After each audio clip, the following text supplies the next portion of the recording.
To be able to host President Trump once again for an exchange visit after our discussions in Brussels, Paris, and that particularly, of course, on the occasion of the 14th of July 2017, and my visit to Washington, New York, at the UN General Assembly, and also because we're here to celebrate the triumph of our peoples and the extraordinary solidarity between us as the oldest allies of the world. We also have a lot of topics in common to talk about: Syria, the international agenda in general, Africa as well, and obviously I'm going to share with President Trump my views about the strategic capability of Europe taking more of a part within NATO, of course, to defend itself, and I'm extremely glad to be able to host President Trump and his First Lady, and we will be dining together tonight. After a very important time in your domestic policy, I do appreciate the fact that you came here, Donald, after your visit for Bastille Day in 2017 and our state visit in Washington beginning of this year. I think it's very important to celebrate our soldiers and the great solidarity between our two nations. And we are the best and more ancient allies. And this is what I told our people. Obviously, we will discuss about a lot of topics: Iran, Syria, Yemen, Africa, trade, climate, and a lot of common global issues. And obviously we will discuss about that, well, our defense cooperation, which is very important. And I do share President Trump's views that we need a much better burden sharing within NATO. And that's why I do believe that my proposals for European defense are totally consistent with that, because it means more Europe within NATO, more capacity in order to take our part of the burden. And I think it's very fair and it's very important. So thanks very much, Donald, for being here. This is our pleasure, and our people are very proud to have you here. And I want to thank you here today for your solidarity 100 years ago and your constant solidarity for precisely our people. Thank you very much.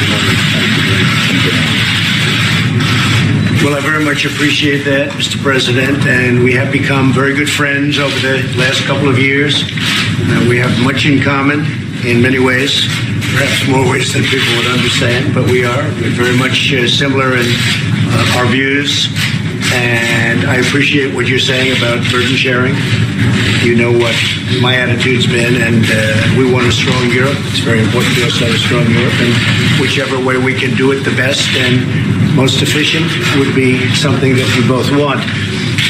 I just want to thank you very much for the graciousness. We were so beautifully received. We were so beautifully received last night. We look forward to spending the next day and a half with you. And today and tomorrow are going to be very important. And we'll be discussing many things, not only military and aid and NATO and others, but we'll also be discussing trade. And we've been discussing that for a little while. I think we've made a lot of progress. We'll see if we can get it over the line, as they say. We'll see what happens, but trade is very important.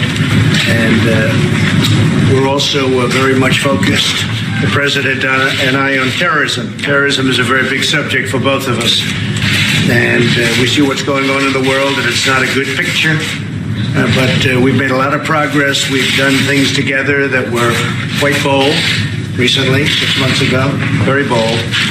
And terrorism will be a big factor and a big part of our discussion today. So I want to thank everybody for being here. And Mr. President, thank you very much.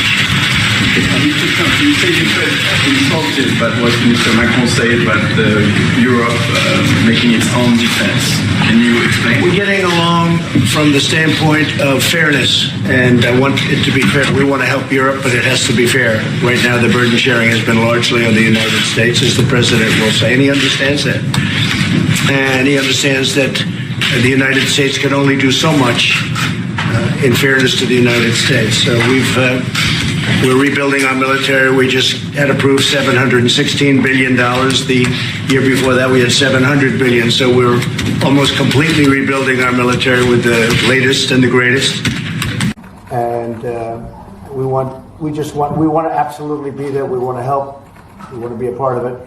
But different countries have to also help. That's only fair. And I think the president, we've already discussed this, and the president and I very much agree on that.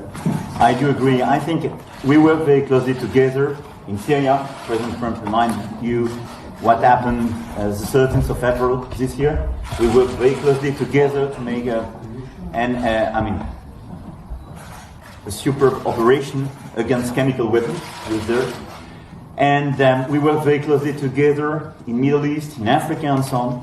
But it's unfair to have the European security today being assured just by the United States, and we need a much better border sharing. That's why I do believe that we need more European capacities, more European defense in order to take this part of the burden. What President Trump has to protect or to defend one of the states of the United States, he doesn't ask France or Germany or another government of Europe to finance it.